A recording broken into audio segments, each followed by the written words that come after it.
o livro dos profetas chamados maiores, que termina com Daniel. Isaías, Jeremias, Ezequiel e Daniel. São estes livros. Isaías, Jeremias, Ezequiel e Daniel. Os profetas chamados profetas maiores.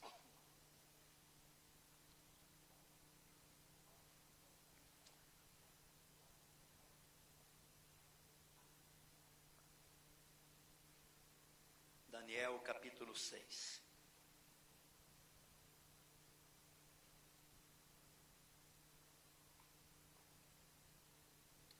Todos acharam? Podemos ler?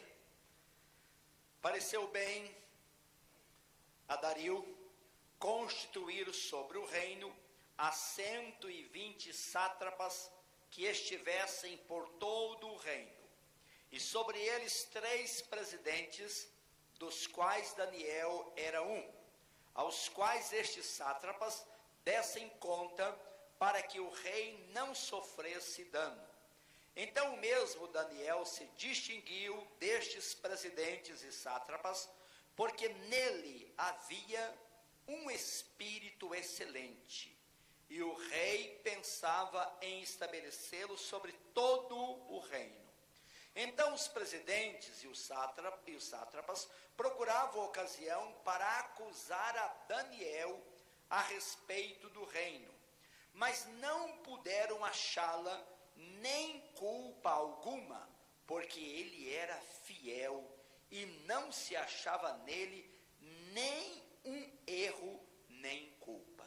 Disseram, pois, estes homens: nunca acharemos ocasião alguma para acusar a este Daniel, se não a procurarmos contra ele na lei do seu Deus. Então estes presidentes e sátrapas foram juntos ao rei e lhe disseram: ó rei Dario, vive eternamente.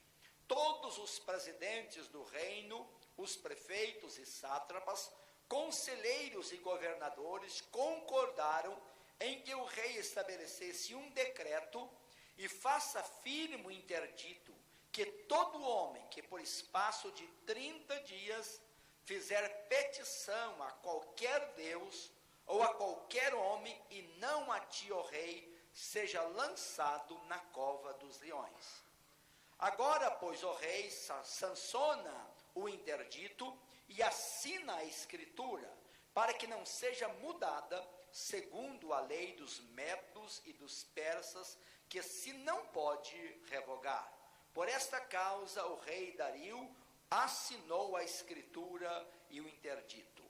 Daniel, pois, quando soube que a escritura estava assinada, entrou em sua casa e em cima, no seu quarto, onde havia janelas abertas do lado de Jerusalém, 3 vezes por dia se punha de joelhos e orava e dava graças diante do seu Deus, como costumava fazer.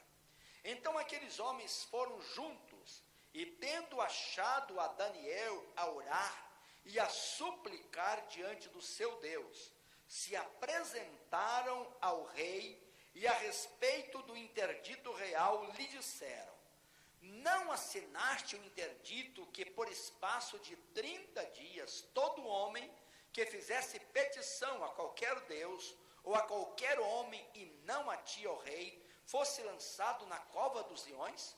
Respondeu o rei e disse: esta palavra é certa, segundo a lei dos medos e dos persas, que não se pode revogar. Então responderam e disseram ao rei: esse Daniel, que é um dos exilados de Judá, não faz caso de ti, ó rei, nem do interdito que assinaste. Antes 3 vezes por dia faz a sua oração. Tendo o rei ouvido estas coisas, ficou muito penalizado e determinou consigo mesmo livrar a Daniel, e até o pôr do sol se empenhou por salvá-lo. Então aqueles homens foram juntos ao rei e lhe disseram: sabe, ó rei, que é lei dos medos e dos persas, que nem o interdito ou decreto que o rei Sansone se pode mudar. Então o rei ordenou que trouxessem a Daniel, e o lançassem na cova dos leões. Disse o rei a Daniel: o teu Deus, a quem tu continuamente serves, que ele te livre. Foi trazida uma pedra e posta sobre a boca da cova. Selou-a o rei com o seu próprio anel e com um dos seus grandes, para que nada se mudasse a respeito de Daniel. Então o rei se dirigiu para o seu palácio, passou a noite em jejum e não deixou trazer à sua presença instrumentos de música, e fugiu dele o sono. Pela manhã, ao romper do dia, levantou-se o rei e foi com pressa à cova dos leões. Chegando-se ele à cova, chamou por Daniel com voz triste, e disse o rei a Daniel: Daniel, servo do Deus vivo, dar-se-ia o caso que o teu Deus, a quem tu continuamente serves, tenha podido livrar-te dos leões? Então Daniel falou ao rei: ó rei, vive eternamente. O meu Deus enviou seu anjo e fechou a boca aos leões, para que não me fizessem dano, porque foi achada em mim inocência diante dele. Também contra ti, ó rei, não cometi delito algum. Então o rei se alegrou sobremaneira e mandou tirar a Daniel da cova. Assim foi tirado a Daniel da cova, e nenhum dano se achou nele, porque crera no seu Deus. Ordenou o rei, e foram trazidos aqueles homens que tinham acusado a Daniel, e foram lançados na cova dos leões, eles, seus filhos e suas mulheres, e ainda não tinham chegado ao fundo da cova, e já os leões se apoderaram deles e lhes esmigalharam todos os ossos. Então o rei Dario escreveu aos povos, nações e homens de todas as línguas que habitam em toda a terra: paz vos seja multiplicada. Faço um decreto pelo qual em todo o domínio do meu reino os homens tremam e temam perante o Deus de Daniel, porque ele é o Deus vivo, que permanece para sempre. O seu reino não será destruído, e o seu domínio não terá fim. Ele livra e salva, e faz sinais e maravilhas no céu e na terra. Foi ele quem livrou a Daniel do poder dos leões. Daniel, pois, prosperou no reinado de Dario e no reinado de Ciro o persa. Amém? Que Deus abençoe esta bendita palavra de Deus nos nossos corações. O texto termina dizendo: Daniel, pois prosperou no reinado de Dário e no reinado de Ciro o persa. E ele já vinha prosperando desde o reinado de Nabucodonosor, quando foi levado para o exílio, quando foi levado para o cativeiro em Babilônia. Este homem que teve esta vida próspera, esta vida abençoada por Deus, e que tinha como segredo desta piedade, desta vida vitoriosa, esta vida de piedade, conforme diz o versículo 16, observe os irmãos. Então o rei ordenou que trouxesse a Daniel e o lançasse na cova dos leões. Disse o rei a Daniel: o teu Deus, a quem tu continuamente serves, o teu Deus, a quem tu continuamente serves, que ele te livre. Este homem vivia uma vida piedosa, uma vida de piedade. E esse versículo mostra muito bem o que é a piedade. Piedade é uma virtude maravilhosa. O apóstolo São Pedro, na sua segunda carta, ele diz: associai com a vossa fé a virtude, e com a virtude a piedade, com a piedade a perseverança, com a perseverança, disse ele, fraternidade, amor, vai descrevendo todas aquelas virtudes, mas sem dúvida nenhuma que a piedade é uma virtude muito importante na vida do servo de Deus. E aqui nós temos o que significa esta piedade: é viver, conforme disse esse versículo aqui, continuamente diante do Senhor, é viver servindo ao Senhor, como verdadeiro servo de Deus. Servo é aquele que serve ao seu Senhor, e nós somos servos de Deus, estamos aqui para servir o Senhor nosso Deus. E este homem então tinha esta vida de piedade, e é impressionante ver nesse texto aqui, como Daniel conseguiu manter esta vida de piedade, num ambiente totalmente impiedoso, onde as pessoas não serviam o Deus verdadeiro, onde as pessoas não temiam, não cultuavam o Deus verdadeiro, numa vida, num mundo de impiedade, numa nação de impiedade. Este homem consegue então viver esta vida de piedade. E é exatamente sobre isso que eu quero estar meditando com os irmãos aqui nesta hora. Como manter a piedade em um ambiente de impiedade. Sem dúvida nenhuma, talvez a palavra-chave para isso seja a palavra disciplina. Vivendo uma vida disciplinada. Este jovem, como eu disse, que foi para o exílio, os comentaristas bíblicos acreditam que ele foi dos 14, no máximo até os 17 anos de idade, porque ele viveu mais de 80 anos no exílio, então não pode ter ido muito velho. E era comum, os reis, quando dominavam a nação, pegavam aqueles adolescentes, aqueles jovens, para educá-los, aprender a cultura do seu país, aprender o idioma, aprender os costumes, para servir diante do rei. Então ele era um adolescente ainda, provavelmente 14, 15 anos de idade, ou 16, 17 anos, quando esse garoto é levado, então, juntamente com seus 3 companheiros, Sadraque, Mesaque e Abednego, para o exílio, para o cativeiro. E ainda tão jovem, era um jovem já de um certo privilégio, porque o rei escolhia aqueles jovens perfeitos, jovens sadios, jovens bonitos, jovens que já tinham um bom início cultural nos estudos, era da elite, eram pessoas realmente de uma certa nobreza da nação de Israel. E Daniel faz parte deste grupo, então, que é levado para o exílio.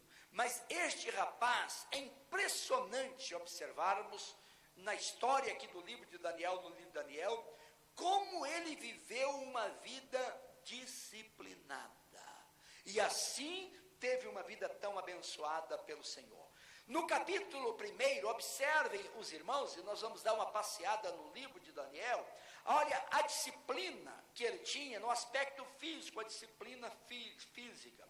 Quando eu estava meditando nesse texto, na palavra de Deus, me veio à mente, à memória, a história de um grande homem de Deus, um grande missionário médico da Inglaterra, um inglês, chamado Hudson Taylor. Tem um livro muito bonito sobre a história de Hudson Taylor. O título do livro é O Homem que Obedecia. A história de Hudson, o Segredo Espiritual de Hudson Taylor é o nome do livro. O Homem que Obedecia, Carlos Stuart, fazendo um pouquinho de confusão aqui. Mas esse rapaz era um rapaz também culto, bem preparado. Ele era médico, e tinha um ardor muito grande do coração por evangelizar os pagãos. E ele sentiu o desejo de ir para a China, para evangelizar a China. Isso há muitos anos atrás, antes do comunismo tomar conta da China. E ele se apresentou à missão. E havia muitos critérios ali na missão para enviar o missionário. Intelectualmente, tudo bem com o Hudson Taylor, um homem muito preparado, culto, disciplinado, mas ele foi reprovado, porque ele era muito franzino. E ele tinha alguns problemas, algumas debilidades físicas, de saúde. E ele foi então reprovado para ir para o campo missionário. Mas o ardor era tão grande que ele consegue levantar alguns mantenedores e ele vai para a China. E não é nem recebido pelos outros missionários, porque ele não tinha sido aprovado pela missão. E não sendo recebido pelos missionários, ele começa a viver no meio dos próprios chineses. E ele aprende, dentro de pouco tempo, a língua dos chineses. Ele aprende a comer como os chineses comiam, a viver como os chineses. E esse homem tornou-se o maior missionário da China. Mas Hudson Taylor disse algo interessante. Ele disse que a pessoa pode ser uma pessoa inteligente, pode ser uma pessoa talentosa, com muitas habilidades, com muitas capacidades, mas ele terá muito pouco valor no reino de Deus se for uma pessoa indisciplinada, se não tiver disciplina na sua vida. E esse homem levava muito a sério tudo que fazia. Por exemplo, poucos meses ele já dominava o idioma dos chineses, a cultura, e foi esse instrumento maravilhoso. Daniel é um exemplo de uma vida disciplinada, e ele consegue manter a sua vida de piedade, de santidade, no ambiente de impiedade, por causa da disciplina de vida. E disciplina em várias áreas da vida. Aqui no Daniel capítulo 1, versículo 8, a gente vê a disciplina deste homem no aspecto físico. O versículo 8 diz, resolveu, olha o texto, resolveu Daniel, e é interessante aqui, resolveu Daniel firmemente, não contaminar-se com as finas iguarias do rei, nem com o vinho que ele bebia. Então pediu ao chefe dos eunucos que lhe permitisse não contaminar-se. Ele não cedeu aos apetites da carne, os apetites físicos, mas ele resolveu firmemente não se contaminar. As comidas que servia no rei, muitas vezes, para o judeu, aquilo era uma coisa imunda, porque muitas carnes que eram oferecidas, antes o sangue daqueles animais, era oferecido aos deuses pagãos, então o judeu não comia a carne de um animal que o sangue tinha sido sacrificado aos ídolos. Então, por isso ele resolve firmemente, juntamente com os seus companheiros, não se contaminar com as finas iguarias, com os apetites da carne. Ele não anda segundo a carne ou segundo os pensamentos, fazendo, como disse Paulo, a vontade da carne e dos pensamentos, e tornando-se assim o inimigo de Deus. Ele tem uma vida física bem disciplinada. Isso, sem dúvida nenhuma, que é importante na vida de qualquer cristão. O cristão não é alguém que é dominado pelos impulsos da carne, pelos impulsos carnais. Ele não anda na carne, mas ele anda no Espírito, e ele realmente, ele crucifica os desejos da carne para viver uma vida que glorifica o Senhor nosso Deus. Se não existir esse tipo de disciplina física na vida do indivíduo, ele não terá esta capacidade de viver essa vida piedosa, ou esta vida de piedade como viveu este moço aqui. Ele resolve, ele toma o propósito e resolve, diz a Bíblia, firmemente. E quando o copeiro, aquele que está servindo, diz, não, vocês vão ter que comer estes alimentos, senão o rei vai me culpar. Mas ele pede um tempo, eles oram ao Senhor, e Deus dá graça, e depois de 10 dias, sem participar dessas iguarias do rei, a Bíblia Sagrada, o capítulo 1, diz que o rosto deles estava mais bonito do que todos os outros. Aleluias ao Senhor nosso Deus. E nós precisamos de disciplina na nossa vida, no aspecto físico, né? Dormir é muito bom, mas a Bíblia diz que o preguiçoso é um pouco para dormir, é um pouco para cochilar, um pouco para ficar deitado, né? E quando vem a vontade de trabalhar, ele fica quietinho até a vontade de passar, né? Não cuida do aspecto, o aspecto físico. A alimentação da pessoa é fundamental, a disciplina, o tempo para dormir, tempo para comer, tempo, tudo certo na vida da pessoa. Como isso é importante, meus queridos irmãos. E este jovem, então, ele tem esta disciplina.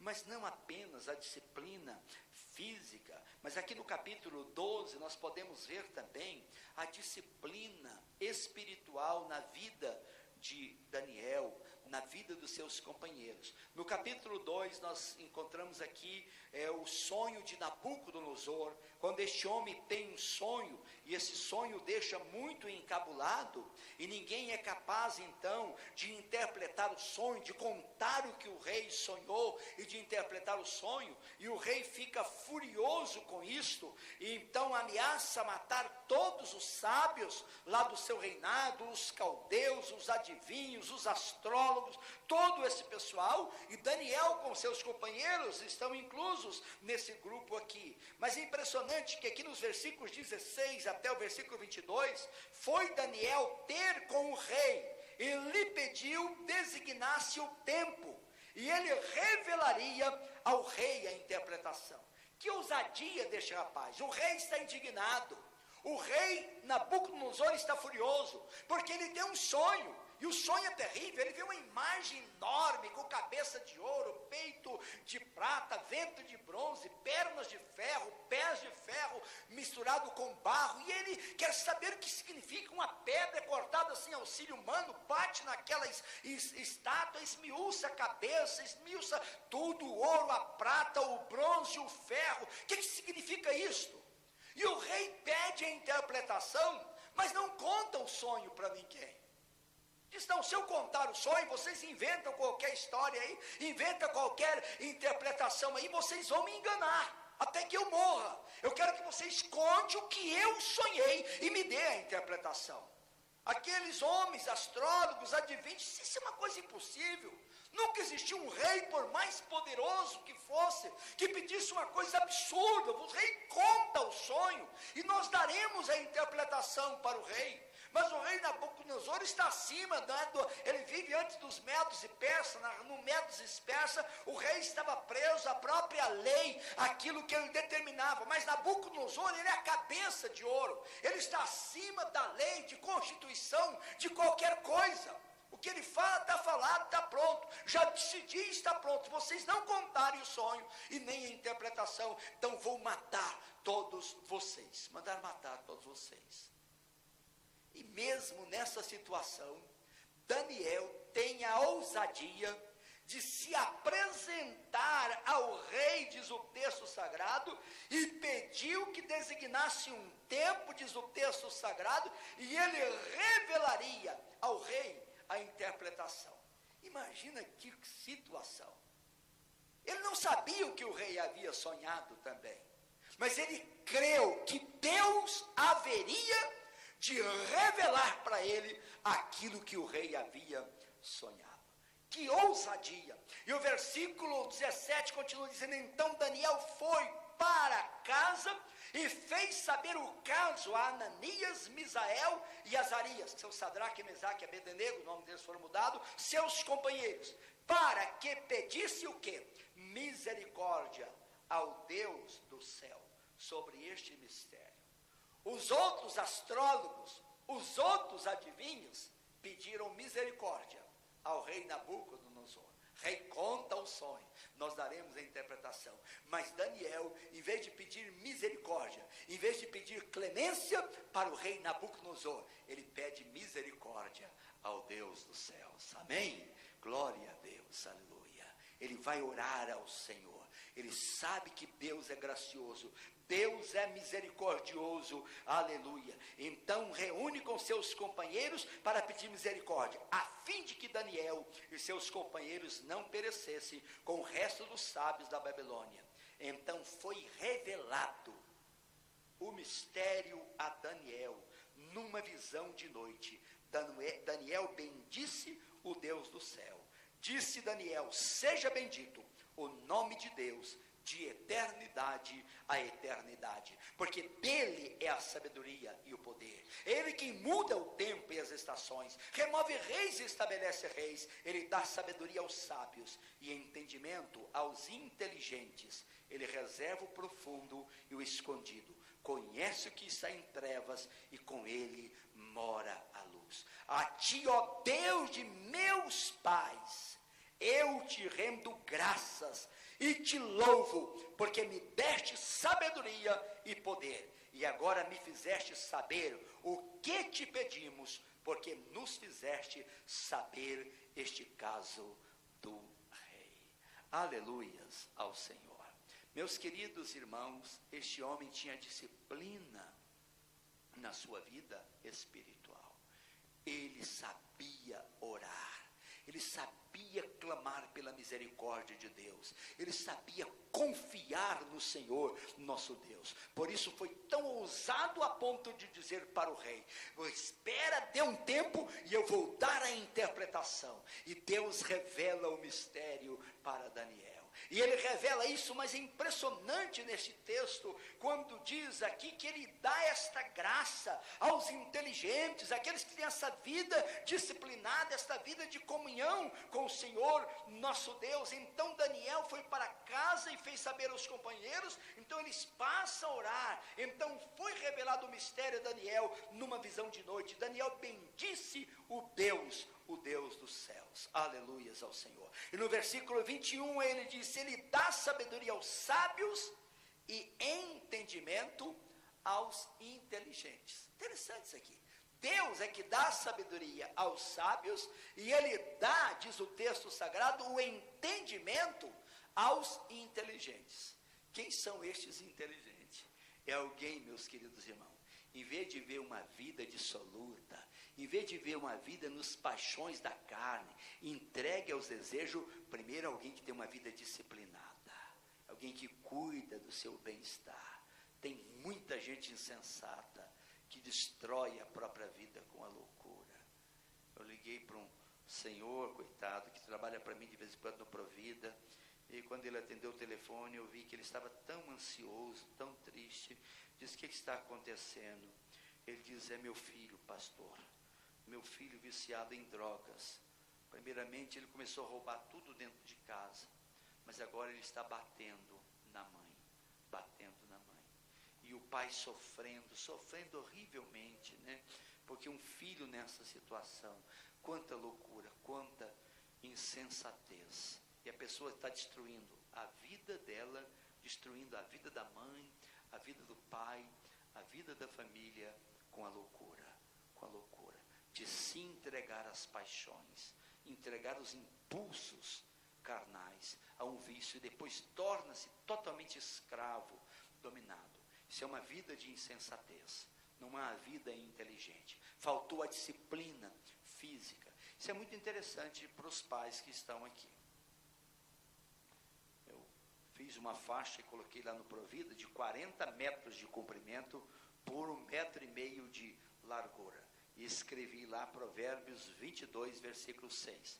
Ensina a criança no caminho que ela deve andar, e quando no caminho que deve escolher, e quando for velho, não se desviará dele. Agora, esse versículo, às vezes, é muito mal entendido. Ensina a criança no caminho que deve andar. Às vezes nós pensamos que é só ficar lendo a Bíblia para a criança ensinar. A ideia lá de ensinar a criança no caminho que deve andar é ensinar bons hábitos para a criança. Ensinas, outra tradução, a Bíblia Viva traduz exatamente assim: ensina bons hábitos para a criança, e quando ela for velho, não se desviará desses bons hábitos. Se você não ensina a disciplina para a criança escovar o dente, a criança tomar o banho, a criança tirar o sapato, o tênis, colocar no lugar certo, depois de grande ela não muda não, meu irmão. Uma pessoa indisciplinada nesses bons costumes, nestes bons hábitos, de andar limpo, de lavar as mãos, entrar no banheiro, lavar as mãos. Já vi muita gente, vai em aeroporto, aquela coisa, que eles usam mão de terno, lá vai no banheiro, usa o banheiro, não lava nem a mão. Tem muito isso. Já viu isso, Vigílio, alguma vez? Depois cumprimenta todo mundo.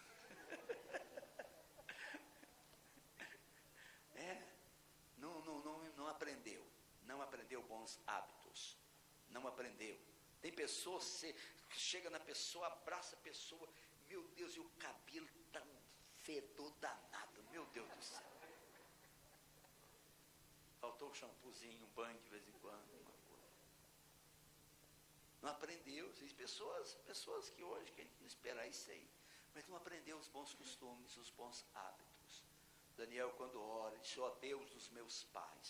Os pais de Daniel eram servos de Deus, e os pais de Daniel ensinaram para ele bons costumes, bons hábitos, uma vida disciplinada. Quando um garoto agora, um adolescente, está lá no Egito, mas esse adolescente já sabe o que quer na sua vida, e resolve firmemente não se contaminar com as iguarias do rei, a não ceder os impulsos da carne, mas torna-se um homem culto, e ele busca a Deus, ora a Deus, Deus dá resposta, e ele afirma aqui dizendo: seja bendito o nome de Deus de eternidade a eternidade, porque ele que dá sabedoria e poder, ele que muda os tempos, as estações, remove rei, estabelece rei, é ele que dá sabedoria aos sábios e entendimento aos inteligentes. Ele dá entendimento aos inteligentes, mas este homem tem esse cuidado, ele sabe que toda boa dádiva, todo dom perfeito vem lá do alto, ele não se esnoba da sua inteligência,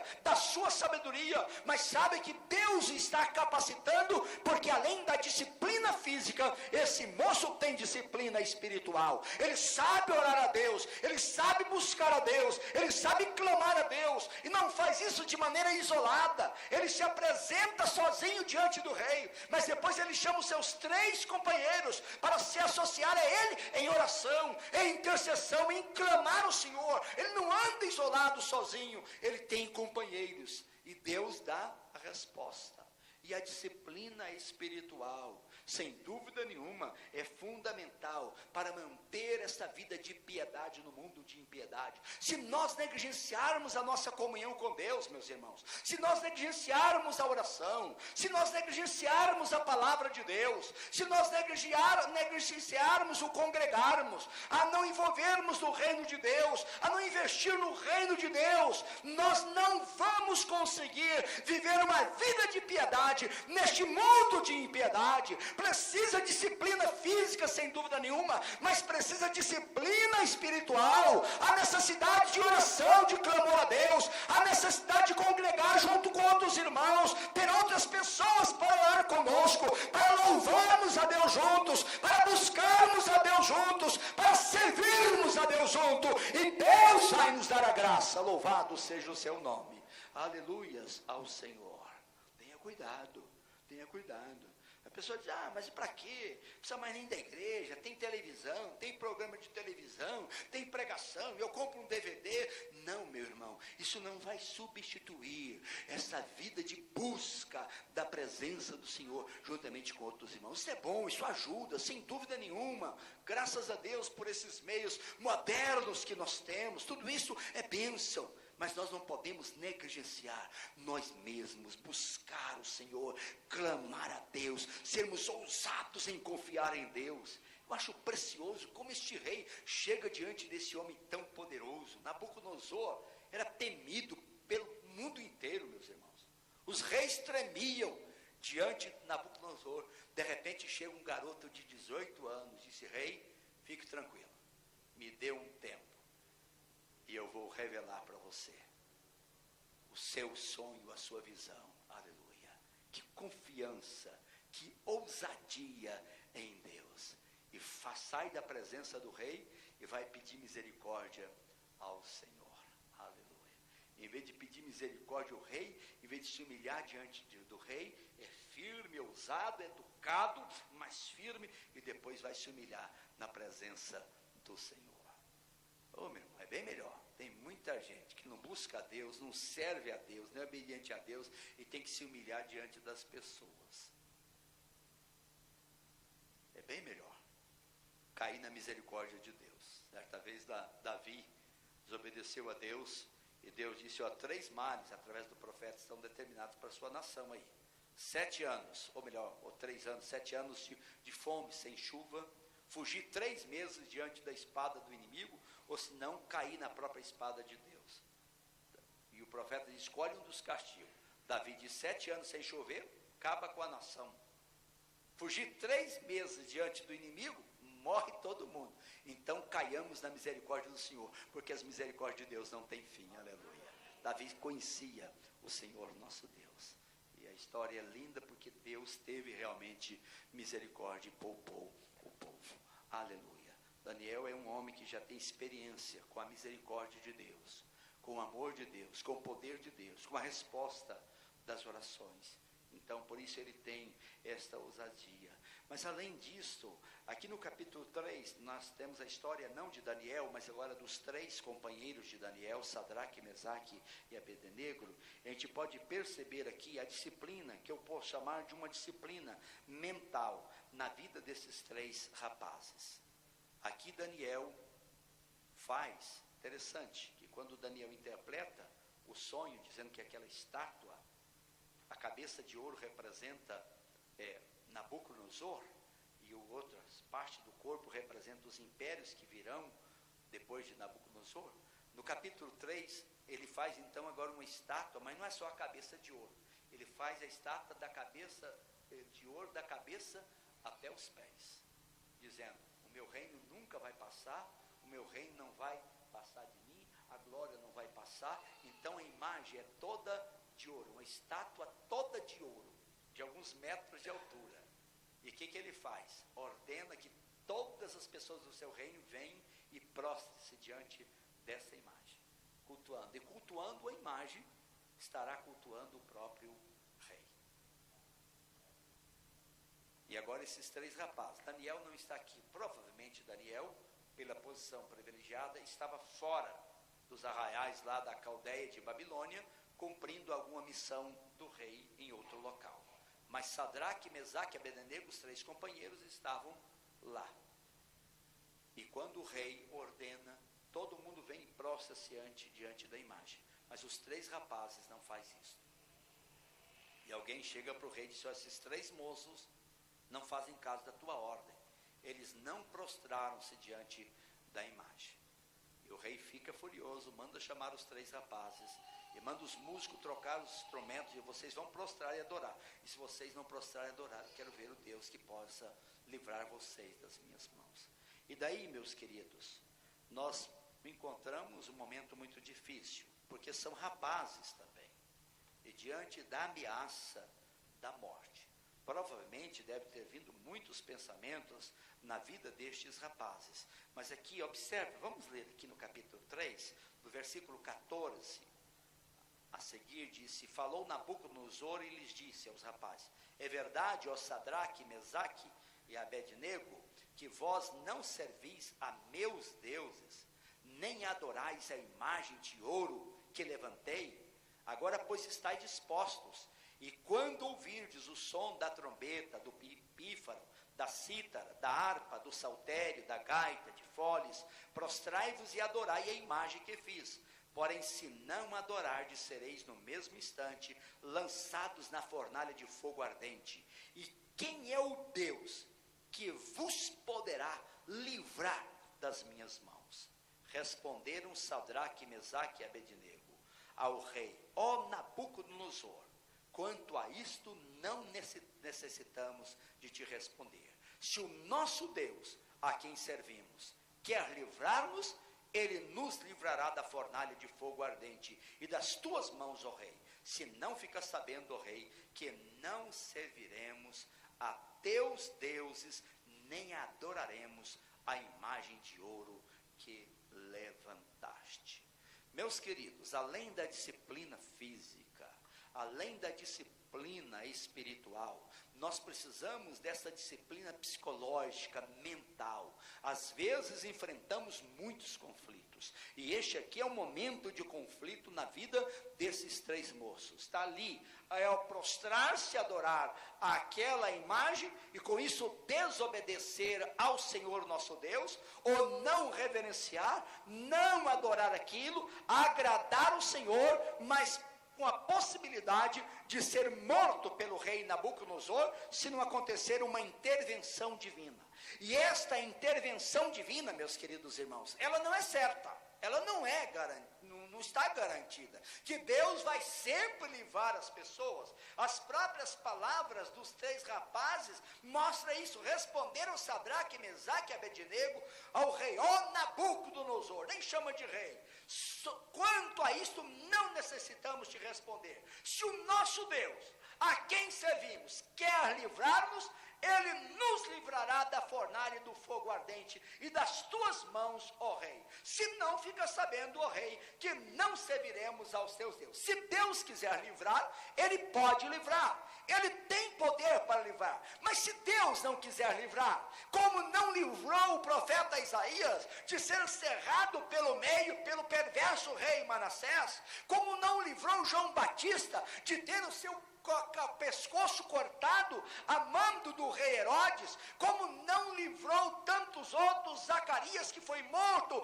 na casa do Senhor nosso Deus. Deus pode livrar, mas nem sempre livra. Como Deus pode curar, mas às vezes ele não cura, e a pessoa precisa do médico, e às vezes até morre, não é verdade? Quantas vezes que nós já oramos por pessoas, alguns Deus curaram, mas outros não. Mas nisto eles demonstram a confiança no Senhor Deus Todo-Poderoso. Quer eu sofra, mas eu não vou me prostrar diante dessa abominação. Eu vou ser fiel ao meu Senhor. E daí começa esse conflito mental, psicológico na vida da pessoa. Eu faço ou não faço? Se eu faço isso, eu posso ter esse lucro, mas eu vou desagradar ao meu Deus. Se eu não minto nisso aqui, eu posso ter um prejuízo, mas eu vou agradar a Deus. E nesta disciplina mental, nesta luta, meu querido irmão, nós não podemos ouvir o impulso da nossa carne, da nossa natureza, mas nós vamos ser fiel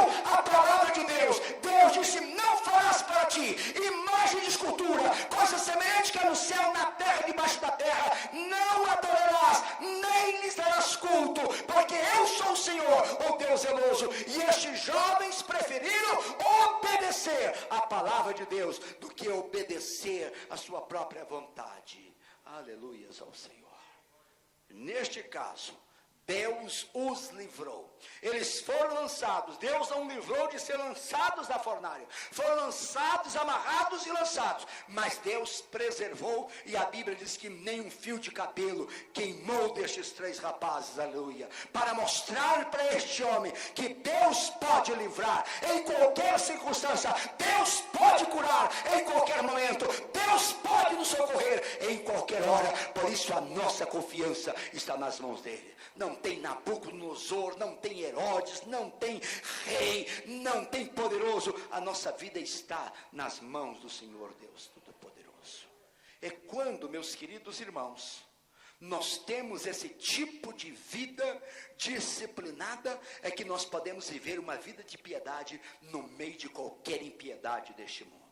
Cuidado, primeiro, com aqueles bons costumes, bons hábitos na vida da pessoa, vida disciplinada no aspecto físico, cuida da sua vida, louvado seja Deus, mas disciplinada no aspecto espiritual, de poder confiar em Deus, de saber orar, de saber buscar a presença de Deus, disciplinado no aspecto psicológico, no meio dos conflitos, da dificuldade. Eu vou ficar com o que Deus fala, com o que Deus diz, não com a ameaça de Nabucodonosor ou qualquer ameaça desta vida. Meus queridos, continuando nessa disciplina, essa vida de Daniel aqui, a disciplina deste rapaz, neste bom senso, é algo precioso. Ele é um homem que zela pela sua reputação. É impressionante o texto que nós lemos. Ele é entre os importantes lá, mas o pessoal percebe que o rei quer colocar Daniel acima, e eles procuram vasculhar a vida de Daniel, para ver se acha algum erro, alguma injustiça, mas não encontra nada, absolutamente nada. É um homem íntegro, é um homem de um bom caráter, é um homem de uma boa reputação, a ponto dos inimigos poderem dizer uns aos outros: nós nunca vamos achar meio de acusar este rapaz, se não buscar na religião dele, no Deus dele. Já pensou que coisa maravilhosa? A gente costuma sempre ouvir essa frase dizendo que o poder corrompe. Não é o poder que corrompe, o poder aflora, manifesta a corrupção que existe no indivíduo, certo? Ele já é corrupto. Então, quando ele tem oportunidade, então ele manifesta esta corrupção. Mas é porque já está presente na vida dele. Daniel, desde a infância, teve uma vida disciplinada, uma vida de pureza, de integridade. Ele agora é um homem poderoso. está entre os maiorais lá da Babilônia. Mas ele continua uma vida de integridade, com uma reputação onde ninguém pode achar defeito. Que coisa preciosa, meus queridos irmãos. Isso é possível? Sim, é possível, meu querido irmão. Isso custa um preço, sem dúvida nenhuma, muitas vezes. Mas é possível viver uma vida de piedade no mundo de impiedade, reputação. Mas Daniel é um homem que tem zelo pelas prioridades. No capítulo 6, que nós lemos, o verso 10, eu já estou caminhando para o fim, diz Daniel: pois quando soube que a escritura estava assinada do rei para que ninguém orasse durante 30 dias, entrou em sua casa e em cima do seu quarto, onde havia janelas abertas do lado de Jerusalém, 3 vezes por dia se punha de joelhos e orava e dava graças diante do seu Deus, como costumava fazer. Que coisa impressionante. O rei faz uma lei, um decreto, que ninguém durante 30 dias não peça nada a ninguém, a não ser para o próprio rei. Mas o texto diz: Daniel, segundo o seu costume. Era um hábito na vida da pessoa. E se o criar bons hábitos é uma coisa maravilhosa. Quando você levanta, por exemplo, a primeira coisa que você faz: vai no banheiro, você pega uma escova de dente e escova seus dentes. A coisa tornou hábito. Chega em casa à tarde, vai tomar um banho. Faz isso, a oração deve ser assim, a leitura da Bíblia. A pessoa vai fazendo aquele tanto que cria um hábito. Ele faz aquilo de maneira que, aleluia, não tem jeito. Não tem jeito. Daniel, conforme diz o escritor, preferia passar uma noite numa jaula de leões do que passar um dia sem orar a Deus. Aleluia, aleluia ao Senhor. Preferia passar uma noite com os leões do que passar um dia sem falar com o Senhor, nosso Deus. Ele faz segundo o seu costume. E o texto sagrado diz aqui nesse versículo 10, olha que coisa impressionante, com portas, com janelas abertas aqui. Ele está orando, clamando ao Senhor, seu Deus, onde havia janelas abertas do lado de Jerusalém, orando por Jerusalém. 3 vezes por dia se punha de joelhos e orava e dava graça diante do seu Deus, como costumava fazer. Tem gente que só começa a orar quando a coisa fica feia. Quando a coisa fica difícil. Mas Daniel orava como costumava fazer. Isso era um santo hábito na vida deste homem de Deus. Ele orava continuamente. Não era um homem desocupado. Esse homem tinha cargo importante. Ele é um tipo de um governador, podemos dizer assim. E pode tirar 3 períodos no dia para dobrar os joelhos e orar de joelhos pelo seu povo, pela sua nação, pela sua cidade. Esta perseverança, então, nas prioridades certas da vida. Muitas vezes, queridos irmãos, o grande problema nosso é, quando surgem coisas, a primeira coisa que nós abandonamos é a oração, é a palavra, é a igreja. Quando vem, por exemplo, uma crise financeira, a primeira coisa que muitos crentes fazem é parar de dar o dízimo, é de entregar oferta. Nós não temos as prioridades certas na nossa vida. Eu estava dizendo aqui na quarta-feira, olha, se a coisa está feia para você, daí você tem que ser mais fiel no seu dízimo, na sua oferta, para que a bênção de Deus, a promessa de Deus se cumpra na sua vida. Não é orar simplesmente no momento da dificuldade, mas é prioridade certa na nossa vida. Isso é disciplina na vida espiritual. E por último, meus queridos irmãos, a perseverança de Daniel, nessa confiança maravilhosa em Deus. Perseverança na confiança. Versículo 23 diz: então o rei se alegrou sobremaneira e mandou tirar a Daniel da cova. Assim foi tirado Daniel da cova e nenhum dano se achou nele, porque crera no seu Deus. Aleluia. Nenhum mal, nenhum. Deus botou todos os leões para jejuar naquela noite. Aleluia. Ninguém, nenhum leão quis alimentar. Eles puderam colocar Daniel na cova dos leões. Aquela cova prendeu Daniel, mas aquela cova não impediu Deus de entrar ali e ficar com o seu servo. Aleluia. e dar o livramento para Daniel. A necessidade de confiarmos em Deus. Muitos homens na Bíblia e fora da Bíblia começaram bem, confiando em Deus. E quando prosperaram, ficaram ricos, famosos, deixaram de confiar em Deus. Como fez o rei Asa, como fez o rei Ezequias e tantos outros, queridos irmãos. Mas Daniel, ele continuou crendo em Deus, confiando em Deus.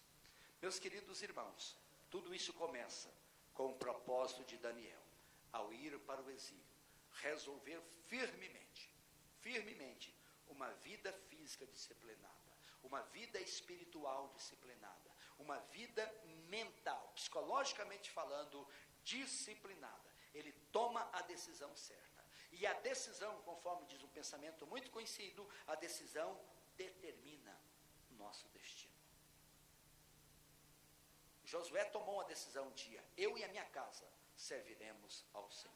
Aleluia. Paulo tomou uma decisão um dia, caiu do cavalo, mas tomou a decisão de servir ao Senhor, nosso Deus. Os pescadores, Pedro, João, Tiago e André, tomaram uma decisão de deixar as redes e seguir o Senhor Jesus. E foram grandes instrumentos de Deus. Tome a decisão certa para a sua vida, para que o seu destino, o seu futuro, esteja garantido no Senhor.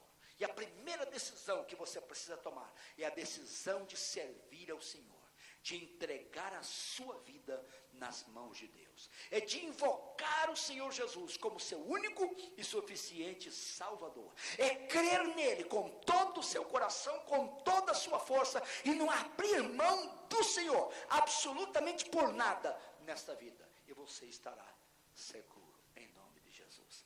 É possível viver uma vida de piedade no mundo de impiedade. Isto aconteceu com Daniel.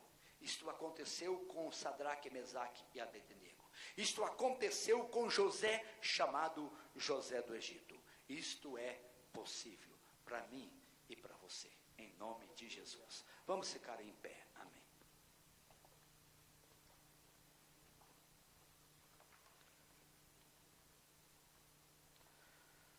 A decisão determina o destino.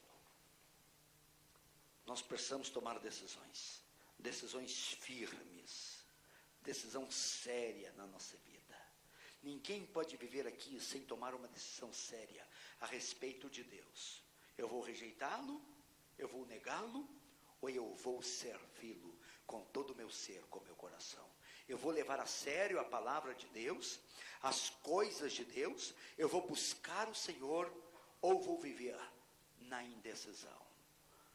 Deus usou o profeta Elias e diz: até quando vocês vão ficar cocheando entre dois pensamentos? Jesus disse no Sermão da Montanha: ninguém pode servir a dois senhores, porque há de amar um e aborrecer ao outro. Não podemos servir a Deus e as riquezas, a Deus e os prazeres da carne, a Deus e a este mundo. Precisamos tomar decisão séria de servir ao Senhor nosso Deus. E o Espírito Santo fala conosco aqui nesta noite. Aleluia. Nos levar esta vida de disciplina. Eu vou levar as coisas de Deus a sério. Eu vou viver uma vida disciplinada no aspecto físico. Eu não vou me entregar aos impulsos, às paixões da carne. Eu vou crucificar a carne com as suas paixões. Eu vou viver para a glória de Deus. Eu vou viver uma vida disciplinada, a vida espiritual. Eu vou orar, eu vou buscar a Deus. Eu vou ler a palavra. Eu vou buscar aquilo que alimenta a minha alma, o meu espírito. Eu não vou entregar as pressões deste mundo, pressões das ideias, não. Eu sei em quem eu tenho crido. Eu vou servir ao meu Senhor, em nome de Jesus, em nome de Jesus. Pai, ajuda cada um que está aqui nesta noite, tomar, Senhor, as decisões certas, Senhor, para ter o destino certo, o destino garantido, Senhor Deus, na tua presença. O Senhor fez este homem chamado Daniel prosperar, Senhor Deus da glória. Ó Deus, durante tantos reis vieram, passaram, caíram, mas o teu servo estava em pé, porque confiou, creu no Senhor de todo o seu coração. Abençoe as nossas vidas, nos dando a graça para vivermos uma vida também de integridade, uma vida de honestidade, uma vida de santidade, de pureza, de piedade, Senhor, na tua presença maravilhosa. Seja com o teu povo, com a tua igreja. Se alguém entrou aqui, quem sabe enfraquecido, esmorecido, que a palavra do Senhor nesta noite traga ânimo, força, perseverança para os teus servos, para estar na tua presença, em nome de Jesus. Ainda eu gostaria de dar uma oportunidade. Tem alguém que ainda não entregou a sua vida a Jesus? Você ainda não selou essa aliança com Deus, através do batismo? Entrega a sua vida a Jesus, meu querido. Só tem confiança em Cristo, só tem certeza em Cristo. E Jesus está aqui.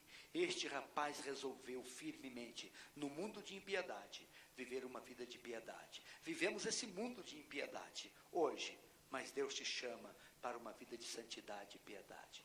Tem alguma pessoa que foi tocada por Deus e quer entregar a sua vida a Jesus nessa noite, dizendo: eu preciso? Levante a sua mão, eu quero orar por você. Tem alguma pessoa? Pode levantar a sua mão, em nome de Jesus. Se tem qualquer pessoa que ainda não entregou a vida a Jesus e quer fazer isto nesta noite, eu quero orar por você. Não tem ninguém? Deus abençoe a todos em nome de Jesus. Agora todos levantem a sua mão e diga assim: Senhor Deus, pela tua graça, eu vou viver uma vida de piedade, uma vida de dedicação, de consagração ao Senhor, meu Deus, neste mundo de impiedade.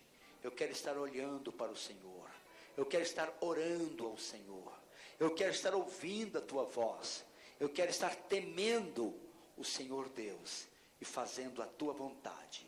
Me dê, ó Deus, um coração ousado, um coração corajoso para te amar, para te obedecer e para te servir. Para isto, ó Deus, me reveste do teu poder, da tua unção, da tua sabedoria, em nome de Jesus, em nome de Jesus. Que o Senhor te abençoe e te guarde. Que o Senhor faça resplandecer o seu rosto sobre ti e tenha misericórdia de ti. Que o Senhor sobre ti levante o seu rosto e te dê a sua paz, agora e para sempre.